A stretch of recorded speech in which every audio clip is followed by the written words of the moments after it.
Hi, everybody. Welcome to the new construction meeting. I know right now you're looking at my desktop. So we're going to go ahead and get started. I highly suggest you to have lots of paper, lots of pens, because you're going to want to take a lot of notes. Okay, so let me go ahead and bear with us because we're trying this a different way. So technology is always a challenge. So here we go. Okay, let me minimize this, make the screen a little bit bigger. Okay, so some of the things that we're going to be covering is standard practices of new construction. Again, this is our first one, so given the feedback is maybe we'll tweak it a little bit, but this will give us an overview of the process. I'm sure that everyone, this is going to go into a lot more detail, so bear with me. And here we go. We've already got our new glitch. Okay. Can we flip this anyway? No.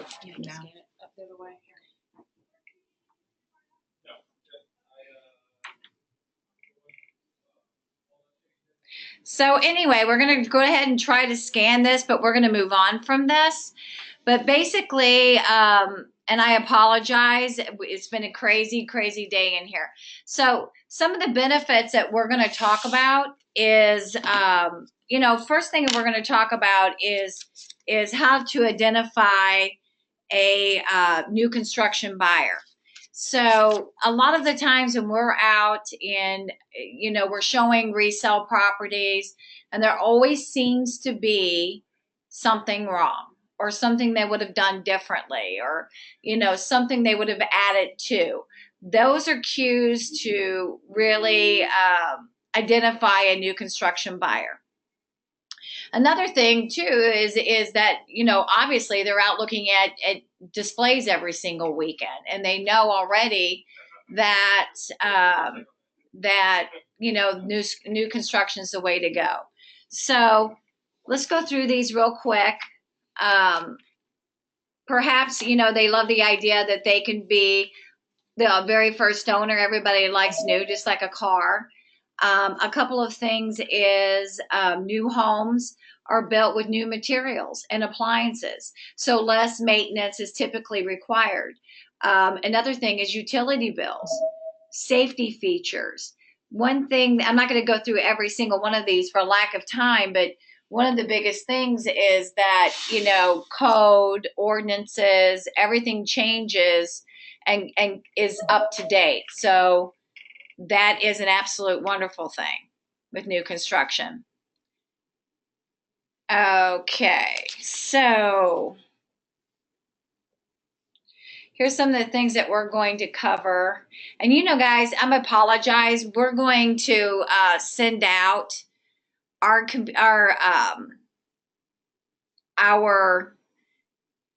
copier stopped midstream and got all of these out of order. So I don't know quite what we're going to do on this. Hold on one sec, Lindsay. We'll probably have to send you guys another invite.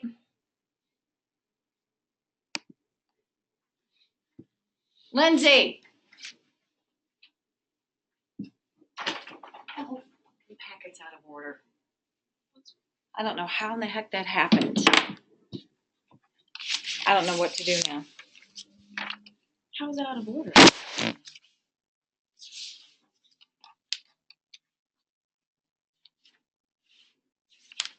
is how it was. I don't know what order you had it in. 8, 9.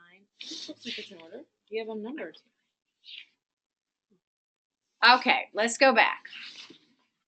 Thank God it's just the team on this, and I'm not doing this live in front of everybody else. Okay.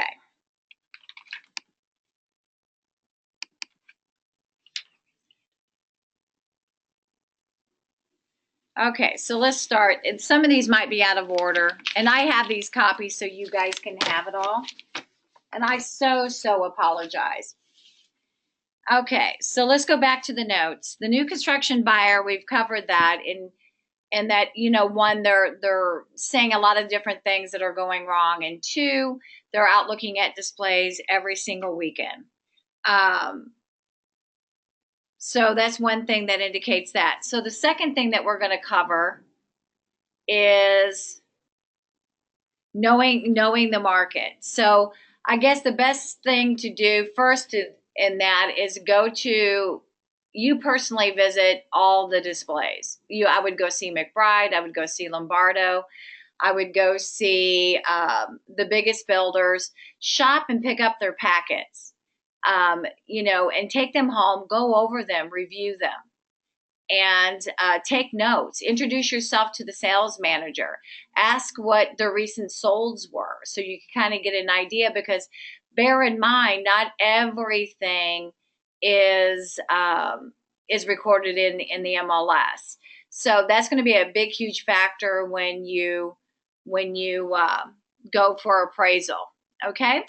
So the next thing that we're going to cover is, let me add this. One good thing about too, when knowing your market, a great way, just kind of a marketing tip just popped in my head. We just had a class on live streaming. When you go visit the sales manager, go through the display, live stream, even though we cannot co-market because some of these are, of course, exclusive with other brokerages, but there is nothing that can't say that you can't live stream. Hi, this is Janice. I'm here at this lovely Berwick display model in McBride. And if you need more information, please just give me a call. I'd love to represent you, or whatever you guys want to throw together like that. But, I'm sure the sales manager, include them. Interview the sales manager if that's a subdivision that you want to promote and highlight or farm. Another thing is, you can call certain realtors and ask if you can co-market their listings, and that's going to be a whole different class. And before you do that, call me first and let me see who's the listing agent. Some are on board, because obviously the goal of every listing agent should be to properly market the home and get as many buyers through as possible. Okay, let me see if I have anything in my notes. So again, with the unique value proposition, if you want to present yourself as a new construction expert, what does that look like? What are some of the questions that would need to be answered by a client?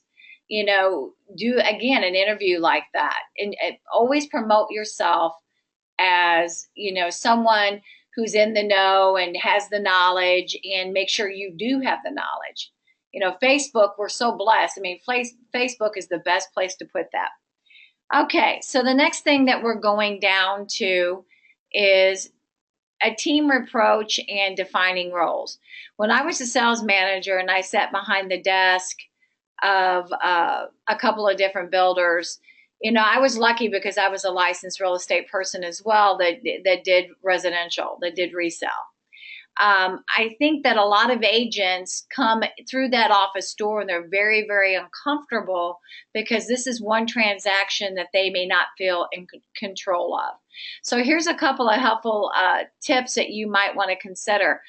When you have a buyer, I always would call first and introduce myself and briefly describe the needs or the goals of my buyer, and kind of set up a time that particular sales manager can set aside that can maybe ask them questions. Or even better yet, if your buyer has already visited the display and filled out a guest registration, naming you as the agent that directed them there, then that sales manager might be comfortable with a conversation that will send you information, and that you could sit down and do a consult without the sales manager there. And we'll go through a worksheet later in the presentation. So you call the client in, you sit there and you go, let's make a wish list of all the things that your needs and wants.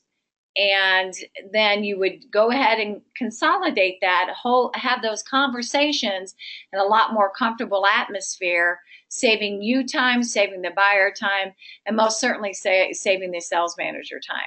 Some of them are reluctant to give you pricing online because they feel that they better represent the builder.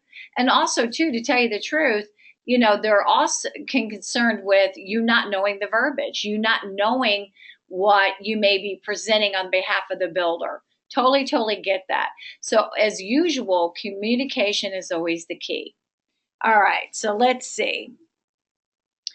Allow that sales manager to lead the process. That they are the expert in that particular product. Now, bear in mind, you don't know how well they're trained. You don't know their extent of their knowledge. So always, it's better for you to be proactive in the beginning. You get the education and then teaming with that sales manager. By all means, respect their territory, let them lead the conversation. But again, the other advantage of that buyer's consult that you did prior is that you've already established some parameters and some boundaries with that buyer and what they're really seeking. So it's just a win-win situation. Okay, so let me see what else. Again, it's just set an appointment, create that game plan, emphasize to the sales manager that they'll save them time. You will get pushback, but you'll just be a better more flow to it, a better situation. Okay, so you ask them to, let's go on. I do have some handouts here. This option sheet here, number 3, that is something I do on a buyer consult. You can get a lot more detailed with that, but I have them, I even emailed this to them prior. I ask them, in the perfect world, what would be your must-haves? And then I have them fill out this option sheet. Is a walkout a walkout? Is that a priority? A 9-foot pour, which is perfect to do finishes. Gas line, ice maker, little bitty things that you may not think about, but it's good to get a good foundation and kind of get these answers, these questions answered before you even go in. Okay, so let's see what's next on our list. So we identified a new construction buyer. They want new, shiny, smells good, first time they've ever been there, first time home, first time anybody's ever owned. They've got to be a part of the process. You've identified the market by visiting different builders, displays, introduce yourself to sales managers, ask them to send you any promotions, any new things that are happening in the subdivision, price changes, all those kind of things. And then also we've talked about how to define the roles and be a part of the team, how to set it up prior, make your wish list, make it as easy as possible for everybody involved. Okay, so let's talk about some of the highlights of most contracts. Before we get into the contract itself, bear in mind a couple of different things. Every builder is different. Every builder has their own contract. Every builder, and you will never use a residential sales contract in new construction. Absolutely all the larger builders, which we call production builders, they do high production, 2,000 a year, those kind of things. They most definitely have their own systems. Smaller builders may not. And so that's when you really need to be proactive and be aware of, the processes, the construction terms, because you really need to protect your client. Okay? So let's talk about some of the things that usually are in the contract or as part of the contract. The first thing that we're going to touch is something that I did a few years ago, and it was out at Hannah Ridge, and it's what we call a plot map. A plot map will identify the different phases, which may affect price. They'll identify what's sold, what's available for purchase, and kind of give you an overview of the overall layout of the subdivision. This more than likely will be a part of your contract. So let's just say you have a buyer and they want to purchase lot 20. So as silly as it may seem, every detail matters in new construction, and there's so many details. It's unreal. So a sales manager will circle lot 20, put a little initials next to it, and that you are both identifying that your buyer, everybody involved, is that buyer is purchasing lot 20. Okay? So that's going to be part of the contract. Next is called, and again, I can send these slides to you. Next is called, here to the left, is a lot matrix. A lot matrix you more than likely will not see. The sales manager uses it for a couple of different things. As you can tell, on the far left is the lot number, and then we identify the lot number by the actual legal address. Now here, this particular subdivision was not concerned with a left-hand or right-hand garage. Now what that means when you hear somebody say that is you're facing the home and the garage is either on the left-hand side or the right-hand side. Now you're thinking, well, what's the big deal about that? It's huge, because if your buyer is looking at a display, they are under the assumption that all homes built in that floor plan look just like the display, and they do not. Sometimes the floor plan will be flip-flop. So this is how you'll identify that through your sales manager. Another thing that will be on here is, of course, the phase.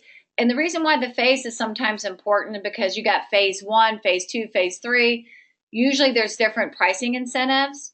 So, or maybe there's a delay. Maybe they haven't started in phase 2 or they haven't started in phase 3.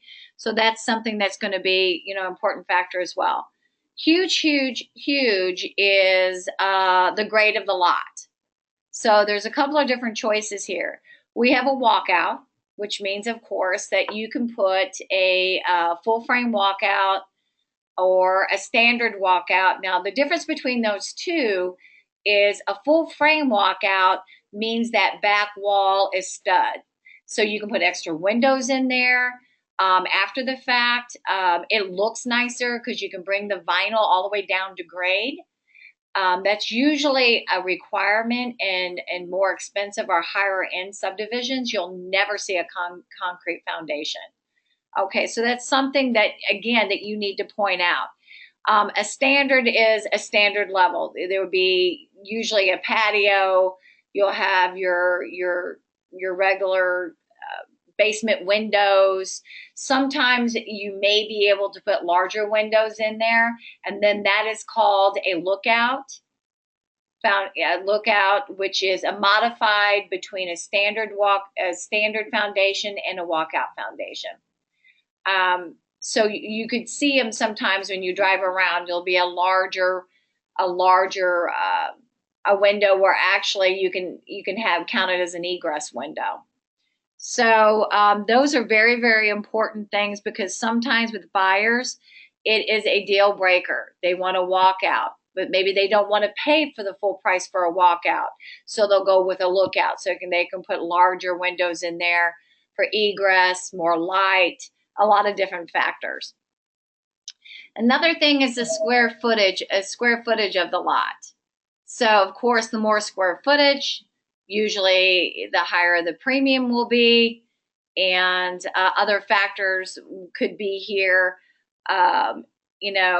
Is it a corner lot, which I'm saying it here with the details? Is there more trees? Is there, different things that will determine the amount of the premium that builder will charge. Bear in mind, you're going to get this a lot, and I heard it at the open house I did last Sunday. It's like, I want a larger lot. You guys, it's just not going to happen in most new construction subdivisions. you know, the land is very, very expensive, and it's just expensive to build. Most subdivisions will not even allow a 3-car garage, because what determines that is the frontage. So if you've got, you know, when you're looking at different floor plans, or, you know, you're looking at blueprints, usually the larger builders have already determined this for you. You know, the front of the house is going to determine if you can put a 2 or 3 car on there. A front of a house, like say an 80-footer, an 80-foot front, will most certainly, unless it's a really big ranch, accommodate a 3-car garage. So these little things that you don't necessarily think of is all factors in the type of house you build. You can't just go into a subdivision and say, you know, I want this house and I want it on this lot. Everything has to make sense to the builder. It has to fit. You know, 3 cars are really hard to find. Okay, so, and here I exited here for this particular, I created this for this particular builder. So I actually X if it was going to accommodate a 3-car or not. And I'll tell you right now, set your buyer up. If it's a lot that'll accommodate a 3-car, you will pay a premium on that, because those are just, again, so difficult. Supply and demand is like everything.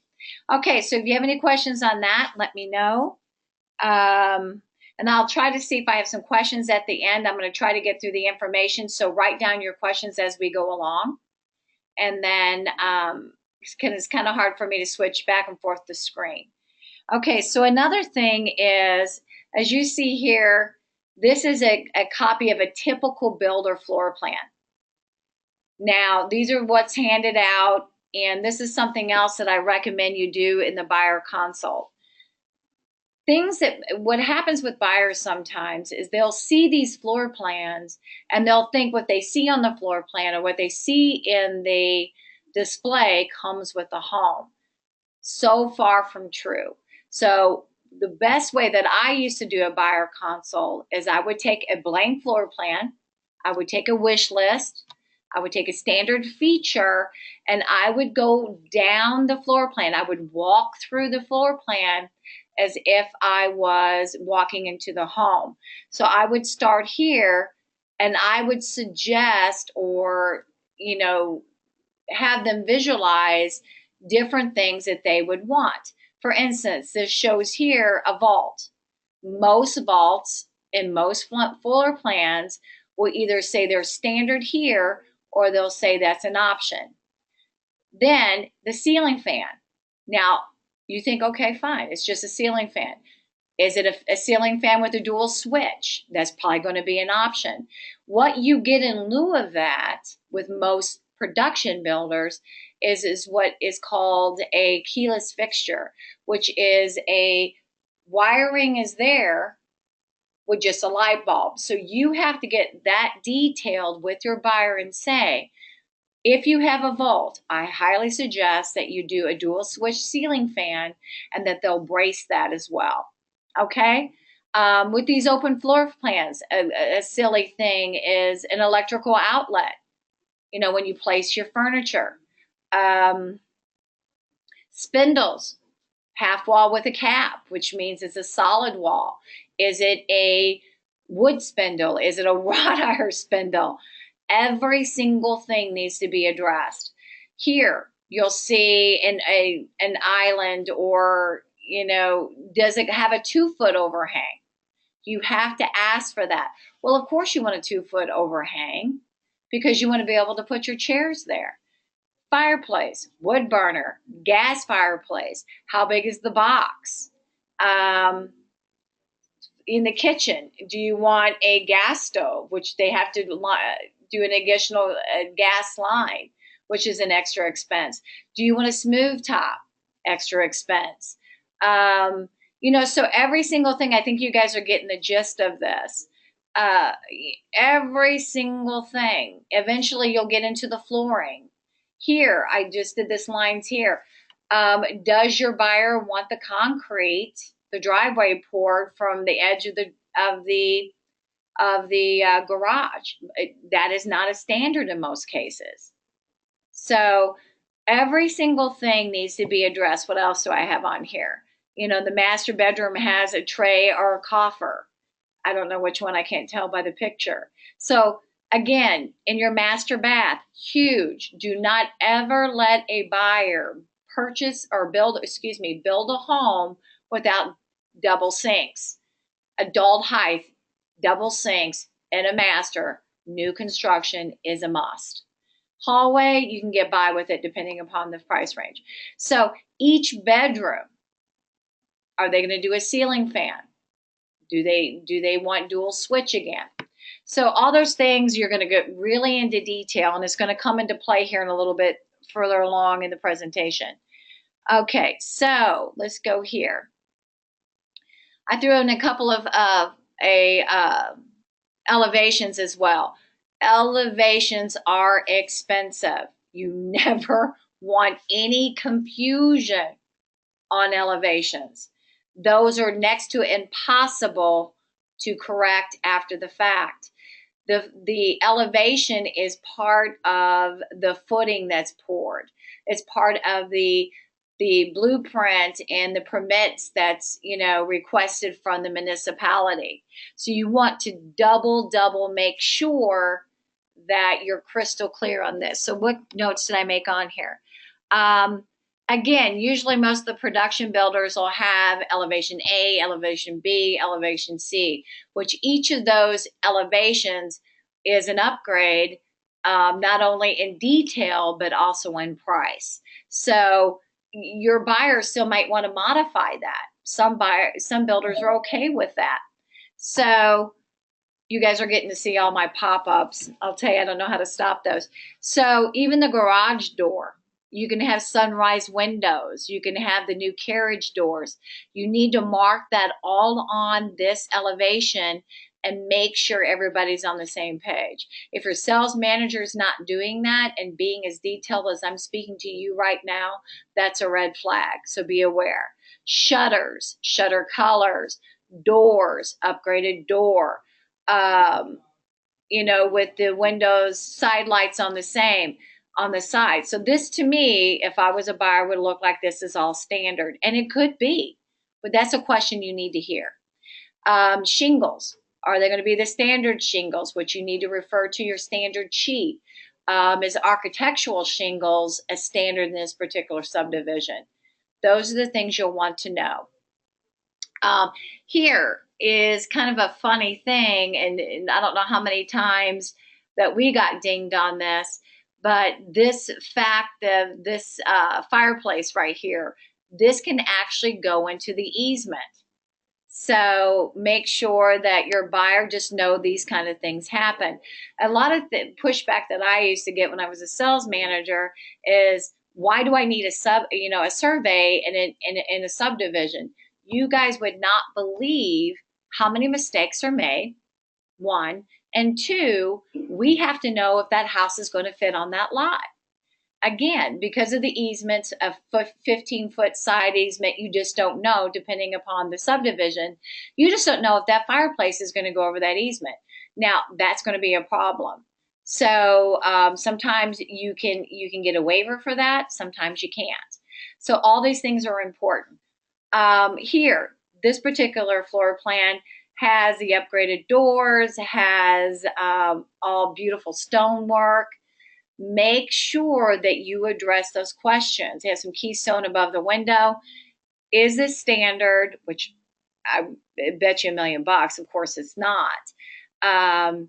What's included, what's not included.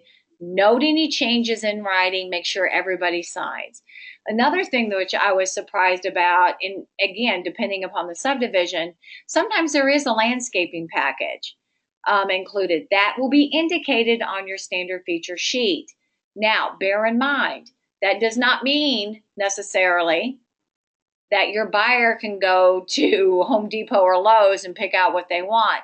Usually it is determined by the builder at the time of season and how much they've considered in the cost of the landscaping with the base price and everything else. Okay? Even as something small as these railings, everything needs to be noted. I think I probably I've driven that home, but I'm telling you, would be amazed because there's so many details and it's so overwhelming, the process for your buyer, how much you think they're hearing and they're not. So again, documentation is the key here. Okay, what do we have on here next? This is something, um, again, I showed another example. This is a really expensive elevation here. It's absolutely beautiful. This highlighted part here, which you'll hear this term a lot, it's called sill brick.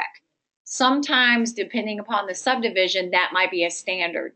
They'll say a standard feature is sill brick. So that means that the brick's going to come up to the bottom of the windowsill here.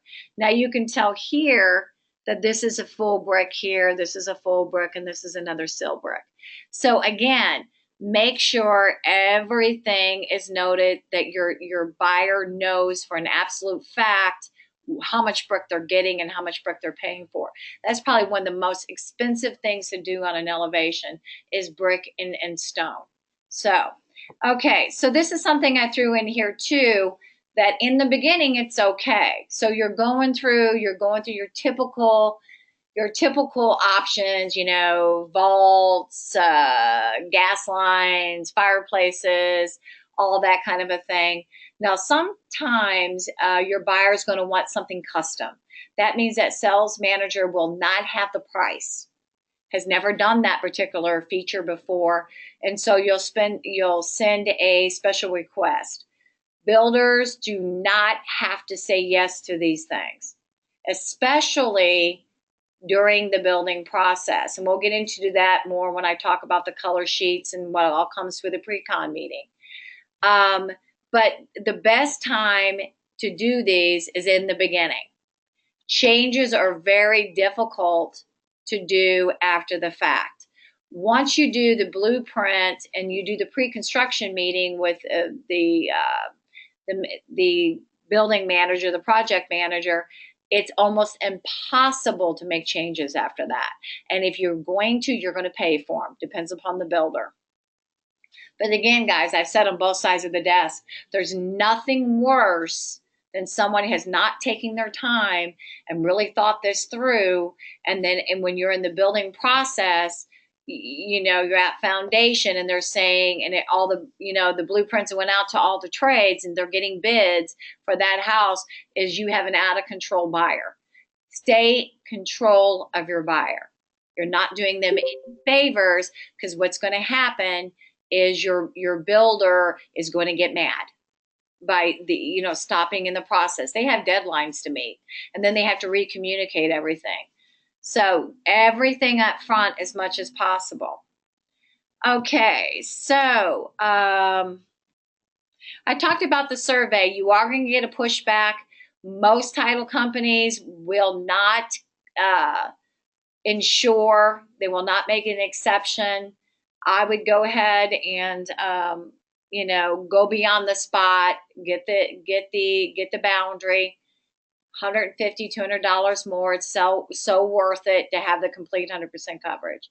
Okay, I am not going to get into a lot of detail about the contracts, just some overviews, because each contract is different. I personally would ask that sales manager to send it to you ahead of time. Some of them may not want to do that, but understand that you need to be in the knows. You need to you need to know what's going to happen, what you're committing to, what you're expecting your clients to commit to. Most of these are standard. I just pulled up a standard HBA one. This is an older one. I have a couple of more I can probably send people for, just to kind of read through. The gist of them are pretty much the same, and that's the ones what I'm going to highlight. So you have your base price sheet, and you'll have all your base prices. So that's what we always start with, and we build from there. The base price of any home will include the standard features. So base price is including all the standard features, okay? That is not negotiable. So we start with the base price, and then as we go through our options, let's pretend like they went a vault. So let's say a vault, and I have a sample of one here later, but a vault is 850. You're going to add it to the base price. A gas fireplace is 5250, and you keep on going from there. Um, Depending upon the subdivision, I kind of see an average of options, probably about 30 to 35,000. Again, depends upon price point. But prepare your buyer for that. So if your buyer is pre-approved for 250, don't take them to a subdivision that's base prices are 250. They're going to add some options. They really, really are. Okay. Earnest money. Most builders today, after the crash back when, when a lot of builders were leaving town and taking the money with them, or actually a couple of times title companies even closed down. But most of the larger builders will be okay with their title company holding the earnest money. And again, I purposely said their title company. There is so much paperwork, so many construction lien waivers, blah, blah, blah, blah. Going in the back end of this, I highly, highly recommend that you use the builder's title company. It's going to save everybody a lot of headaches, and it's just simple. Everything is there. They'll have everything set up with lien waivers and all that kind of stuff that you don't have to deal with it as much. Okay. There's a couple of different things. When I was selling, and we had the 210 warranty, which is in addition to the builder's warranty. Some builders will do no warranty. Some builders will do a first year warranty that they'll do after the walkthrough items are addressed. They'll come back out at no additional cost and address anything else that you find within the first year. Most appliances are 2 years. So again, it's different. So you need to find out if that builder's offering a warranty. Usually they'll give you a copy of the little booklet, which I have some at home. I'll bring if you guys ever want to see them. Or they'll have in detail what they will and will not do. Very, very important again.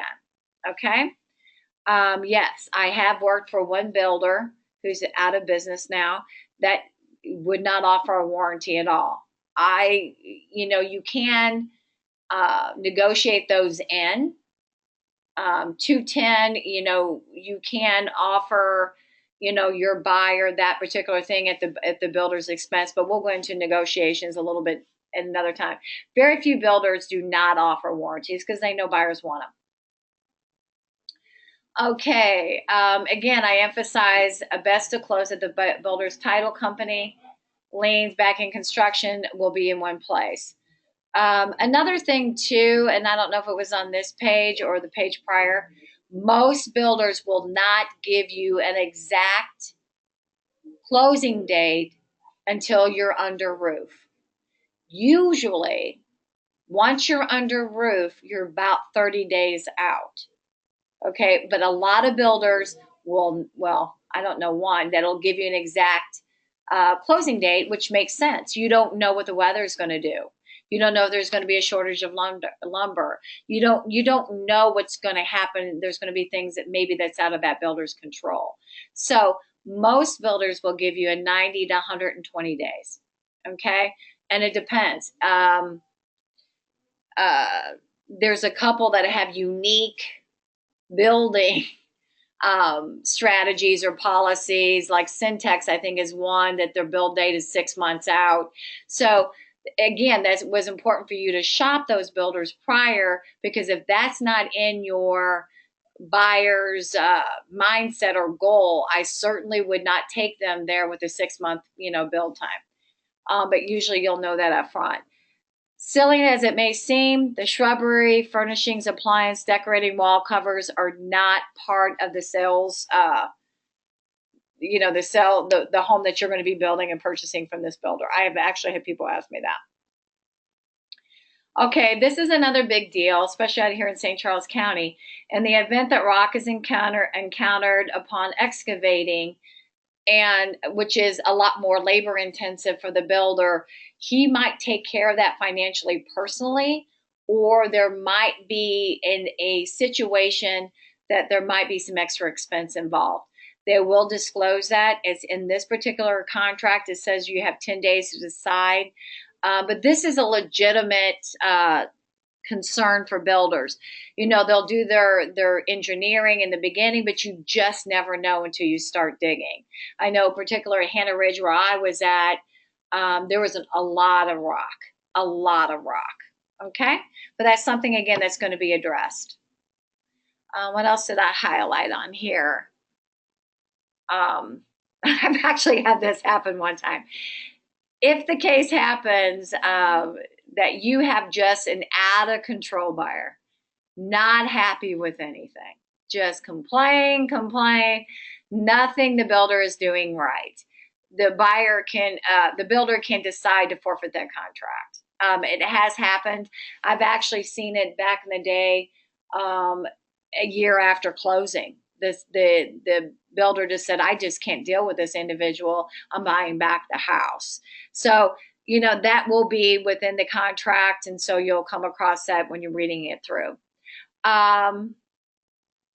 Another thing which comes up is sod. Sod will not be laid more than likely the day of closing. Sometimes it is, sometimes it's not. Now, there's a couple of reasons why, and buyers will never understand it. Who's going to water it? If the house is vacant, and something delays with closing on the financing end, you just never know who is going to water that sod. That sod needs to be watered daily. So that's one reason. Another reason is that weather. Sometimes the sod farms, it's too wet, or the trucks can't get back and get the sod.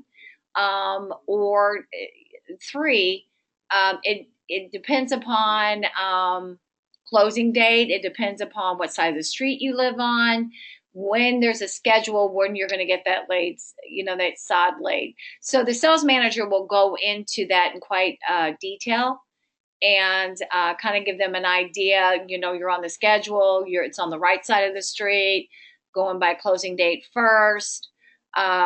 So that's something to kind of note. Another thing is sod is laid green side up. Builders will not give a warranty on sod. They won't do it. It'd just be crazy. Also, too, another thing that you're going to hear is, well, the rock. There's so much rock, they're going to lay the sod on top of the rock. Well, your buyer can go ahead and go and take all that rock out of that lot. But let me tell you, that rock is buried very, very deep underneath. And those rocks come up to the surface. It'll be years later. So by all means, this is just nature. There's just really no controlling it. Another thing that they won't warrant is driveway sometimes, because when you have salt on a vehicle and make the concrete pit, ask or sidewalks, if you put salt on the sidewalks, so they really recommend you to seal your flat work, your patios, your sidewalks, your driveways, as soon as possible. So again, they won't give a warranty on that. One thing they do consider as being part of the warranty is, most cases, is when there's I don't remember the exact inches. I think it's a half inch or maybe even smaller than that. That will be defined in your booklet. But so pay attention to that when it's the sidewalks moving and the driveway sinking. They do guarantee that. Now, one thing that they're doing now, most municipalities, they weren't doing back in the day, to help avoid street creep, is that the first 6 foot of the driveway has rebar. So that's a nice thing that they did that. Okay. Let's see, this is something that I did extra because I wanted to really make sure that people were aware of, you know, what happens when they start building. All contingencies before they actually start digging a hole, and I'll talk about that in a little bit more detail, that they may ask for additional monies. They might, you definitely have to waive all your contingencies. Your financing contingency has to be waived.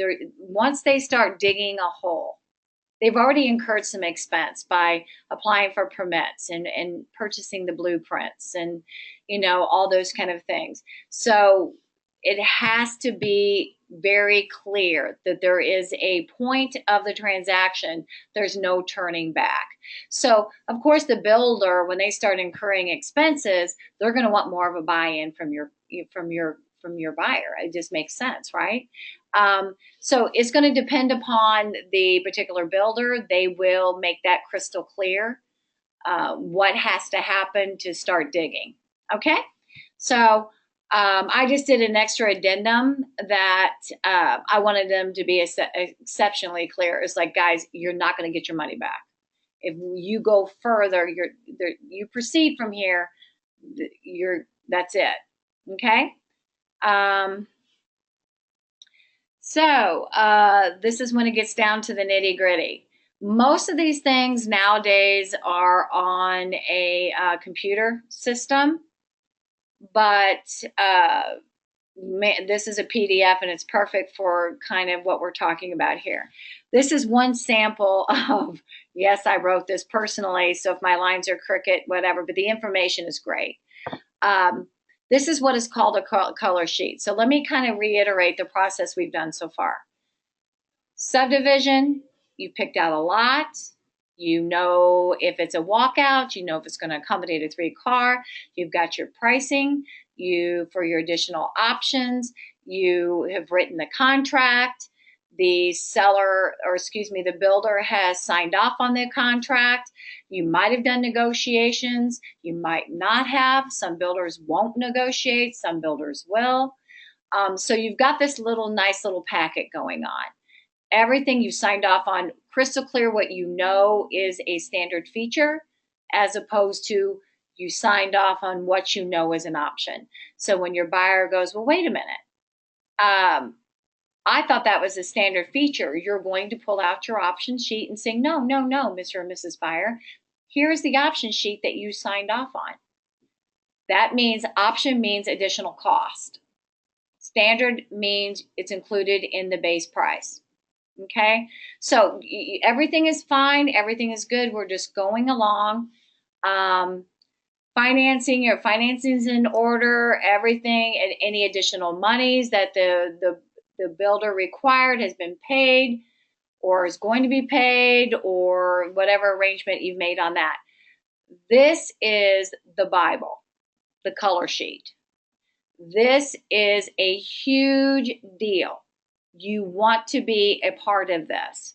You want to know everything is noted, everything is clear. So let's go through a couple of these items. And actually, guys, this is what the house is going to be built from. So it goes to every single detail, even to the door, the garage door. Is it a double and a single? Is it 3 singles? Does it have a service door? Yes or no? Is it coming with a garage door opener? Believe it or not, that is not a standard feature. A service door is that side entry door. Patio size. What's your standard feature? Is it a 10 by 10? Does your buyer want a 20 by 20? Did you get the pricing for that? Deck location, size, color, type of handrails. What else we have on here? Bay windows. First floor is a big deal. Is it a 9-foot? That's all framing. Is it a 9-foot basement pour? Do they want grills? Do they want them in the front? Do they want them in the side? Cabinetry. Sometimes, they want different cabinetry. Again, I would highly recommend adult height vanities in the master. Did you get the pricing for that? Do they want stack drawers? Do they want apron drawers? So there is a lot to it. A lot to it. Do they want their doorways rounded? Um, Another big thing that I would almost make a must for any particular buyer is the basement roof. Do they want a half bath? Do they want 3/4 bath?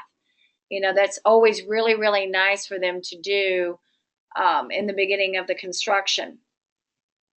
Upgraded faucets, elongated toilets, toilet color. I mean, here we go. Um, Stain spindles, painted spindles, pocket doors, HVAC selections. It's really recommended in a 2-story once you get about 2,500 square foot that you start looking into your dual systems or at least your higher efficiency furnaces. Let me see what else. Ceiling fans, electrical panels. Do you need an extra electrical panel? So here I put down here kind of a checklist for the pre-con meeting. So hold on, let me finish with this. Fireplace mantle. I created, people are very visual, so you'll want to make sure that can they see the mantles? What is a standard mantle? What is an upgraded mantle? Recessed lighting, garage coach lights. That's another thing. Most cases, not all cases, garage coach lights, those lights that go outside your garage doors are not standard. So one of the worst things in the world is to be drilling through your vinyl or God forbid your brick if you got, your additional brick on that. So that's something that you need to make crystal clear as well. Always compare when you initially do the contract, sit down for pricing, always compare your standard sheet to your option sheet. Must do that. Blower in the fireplace, all kinds of stuff. So this really goes into a lot of detail. I would personally look at this and so you can even be aware of some of the things that you can ask.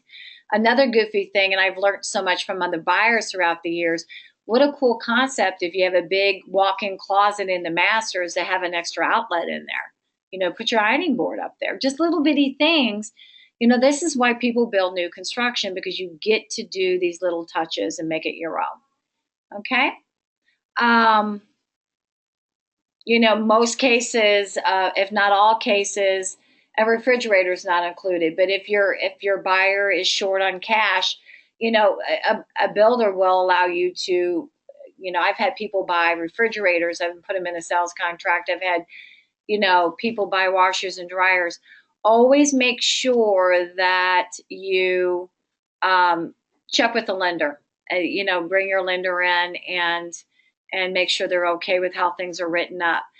Another point that I cannot drive home enough is change orders. Okay, so once you've decided on everything, and we'll talk about the pre-con meeting in a little bit more detail, you're going to put this packet together. And the packet is, which I showed you here, is going to consist of the blueprint. This blueprint is actually a full-size blueprint that builder is going to hand out to the trades in which this home is going to be built from. This is recorded. They went to municipality. They pulled permits. They've done all these things. Then you're going to have your plot plan, which we talked about. The elevation changes, which I made a big deal. Everything is going to be initialed. Floor plans with your ceiling fans, with your electrical outlets, all your different options. Cabinet layout is a pretty big deal. So that's going to maybe affect backsplashes, plumbing. You just don't know. So you're going to have your cabinet layout. You've picked out your cabinet colors, sometimes with the builder's color rooms. Sometimes they make you go to the cabinet company. So I'm glad I brought this up with the cabinet and flooring. Most cases, 99% of the time, the builders will not negotiate cabinets, nor would they negotiate flooring. And I'll tell you why. These are third parties. They do not make the cabinets. They actually contract that out to a local cabinet company. And the flooring, like Ambassador Flooring, was huge with McBride. So they don't get to have any sway with the pricing as much. So what they sometimes will negotiate with things that they do, for lack of a better term, in-house, framing things, sometimes, the electrical outlets, just different things like that. So those are just easier to negotiate than, appliances or flooring, again, because they're paying top dollar for those as well. Okay, so let's go back here. We're putting all this together. Now, usually what happens once this packet's complete, you have all the builder's got the blueprint, you've got all your colors and all your selections and all your option pricing. You're ready to go. Your contingencies have been waived. You made an additional earnest deposit if that was necessary. You're ready to go. Okay, so this is when it gets interesting. You're going to meet the project manager. You're going to put this entire packet together. Once he goes through every single detail, he is going to make notations. If you change a wall, if you got 42-inch cabinets, if you've got adult house vanities, he usually puts all this on the blueprint to give to his carpenters. If you make a 9-foot pour, that's going to go to the foundation. Each trade, for lack of a better term, is going to get their own set of blueprints with their job. They don't always talk to each other, but if you guys will ever walk into McBride's, one I'm most familiar with, if you walk into anything under construction with McBride, you'll see those taped up on the wall. This is why it gets sticky making changes. These crews go in and rock and roll. They've got a time frame, right? So they're going to go in and they're going to take those blueprints and they're just going to go. Now, if you make a change, then that means you go to your sales manager. While they're still building your home, the sales manager has to go to the project manager. While they're still building your home, the project manager hopefully has to get to the supervisor of that particular trade. Supplies have already been ordered. Things have already been paid for on your buyer's behalf. Do not make changes. If it is absolutely necessary, prepare your buyer to pay some money. We used to charge $500 for a change order fee. It's got to be worth their while to stop the train and make all these changes. So please, please, please do your best not to do that.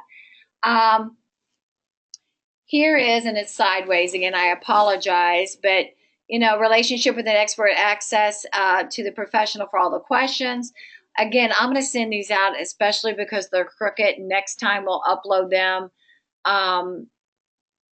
in the right order, or whatever the case might be. It happened, we were in a hurry to get this uploaded. So I did do a cheat sheet of what happens next. Okay, this form here, I highly recommend you to hand out in your buyer consult. Set the expectation up front. Let them know what's going to happen, how it's going to happen, and why they might get pushed back at certain periods. Okay, so you had your pre-construction meeting. That's after you completed your packet. Again, everything is in a nice, neat little packet prior to this pre-construction meeting. The guy in charge is going to confirm that the communication is all on the same page. Yes, Mr. and Mrs. Buyer, you meant to pick this color and this is what this means. Everything is confirmed. You must be there. You must be there when they go under contract and they negotiate and they talk numbers, and you must be there with a pre-construction meeting. Now, your buyers are going to come through that display all the time. No, you don't need to go to every single time. But that sales manager needs to know that you're a team and that you are aware of what your buyers are doing. Nothing worse for a sales manager is to pay 2.7% out and only see the agent one time. Or go talk pricing with your buyers. Tell them not to talk pricing directly with that sales manager ever, ever, ever, ever, unless you're present. Okay? The sales manager doesn't want to be responsible. You need to earn your commissions. Okay? And you got to represent your client. I mean, that's what we're getting paid to do. So, stay in communication with the sales manager. She gets it if they're coming in all the time. Emphasize to them again, do not ask her questions. I prefer to do everything by email so everything is documented. Absolutely. Documentation is the key in this business. Okay, so we did the pre-construction meeting. Everybody's happy. They're going to pour the foundation.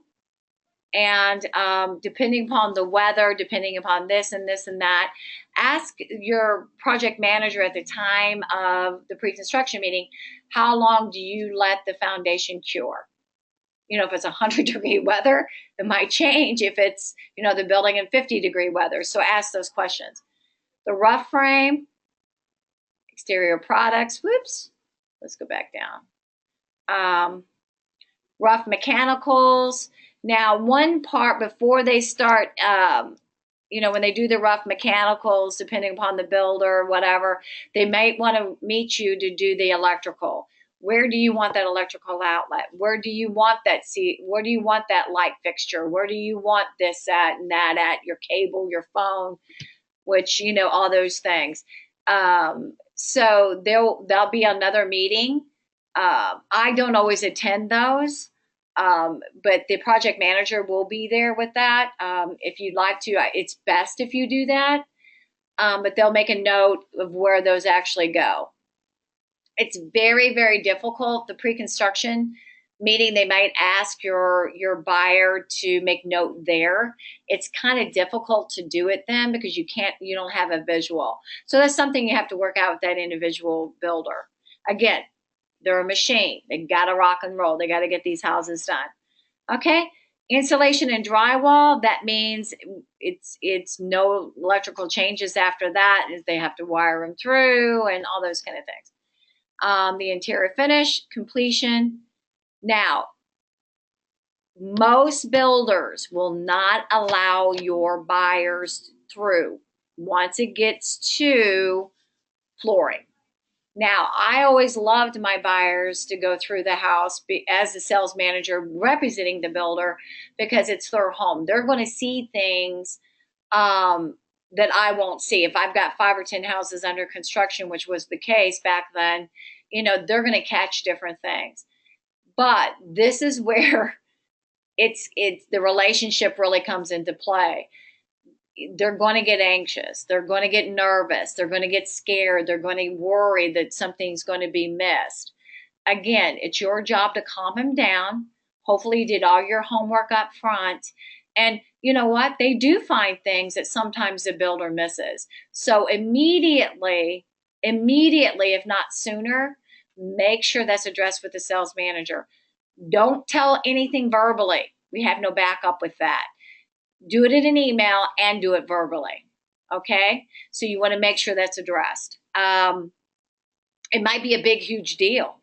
It might be something that's going to be very costly. It might be something that, could delay completion. So please be aware. I personally, as a sales manager working for the builder and a buyer's agent, I walked it. I walked the houses. I checked in once a week.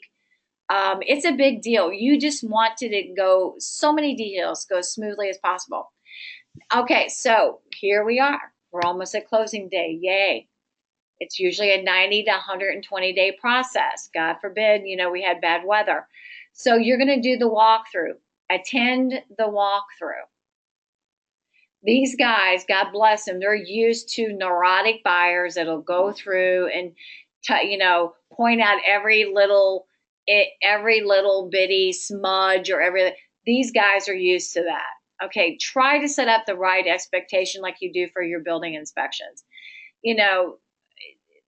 Just patience is the key again. Now, sometimes The buyers, there's a lot left to do. Maybe they did their walkthrough early. Oh my God, nothing's going to get done. Um, and it might be a valid concern and it may not be a valid concern. So again, communicate with your sales manager via your project manager. You very seldom will get to the project manager because their job is to be out in the field, making things happen. Everything is communicated through the sales manager. Okay, that's their job. Okay, so you go to the walkthrough, everything's good. Again, remember, most builders, you're going to have that 1-year warranty after the fact. Another good thing too, and this just popped in my head, one of the points of the 1 year is the seasons changing with nail pops, different things with humidity, as the climate changes, is going to affect the new home differently. That's why most builders understand that for the first year. Most of them will do a 3-month walkthrough and a 9-month walkthrough. Have your buyers save those lists for those particular times. It's just, you can't, for lack of a better term, nickel and dime them. They've got to, have some time to go through the full season to make sure they get everything at one time. We all know time is money. So, okay. So another thing that I included is some basic glossary of construction terms. Turnaround time, which we know that probably downspouts. We have a lot of ILO, which means in lieu of, do this in lieu of that. Some different things. So read through those, and then I put a couple of fun sheets in here. Here's a cost estimate evaluation for Rouse. This is an inventory breakdown sheet, kind of give you an idea of some different pricing and some different funds like that. Now I'm hopefully going to go back and look and see if I have any questions throughout this, if I can get back to that. Let me minimize. Hope I don't disconnect everybody. Okay. So this is the time, guys, now that attended. If you have any questions or anything like that, again, I am going to send out the information. This will be recorded. There's a lot more to it, but this will get us the basics. I stuck pretty much to the hour, which this was one of my goals. So again, I absolutely love, love, love new construction. It's a great experience. Go check out the builders and see what we can. So, okay, so it doesn't seem like we have any questions right now. And then again, this will be uploaded on Facebook and this will be uploaded on our YouTube channel. You guys have a great day, and I hope that you got at least 1 or 2 takeaways. Okay, thanks. Bye-bye.